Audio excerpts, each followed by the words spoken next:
কাজ করতে করতে হাঁপিয়ে গেছি। তোর কাছে কি একটু পানি হবে? বড্ড পানির তৃষ্ণা পেয়েছে। পানি আছে, তবে তোকে দিতে পারবো না, কিছু মনে করিস না। কেন কেন? একটু পানি তো চেয়েছি, দিলেই পারতি। যত সব। শুধু লেখাপড়া করলে হবে? একটু সচেতন তো হবি।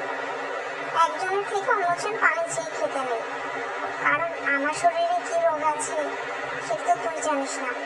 তাই আমার পানি কেন খাবি? আজ আমি তো ক্ষতি করলাম না, এতে বরং তোর উপকারই করলাম। তা অবশ্য ঠিক, তবে তুই একটু দিলেই পারতি। নিজেদের মধ্যেই তো, খেলে কিছু হতো না। গতকাল আমি হসপিটালে গিয়েছিলাম, তখন আমার পাশে বসা একজন মহিলা তার বাচ্চার জন্য আমার কাছে পানি চেয়েছিল।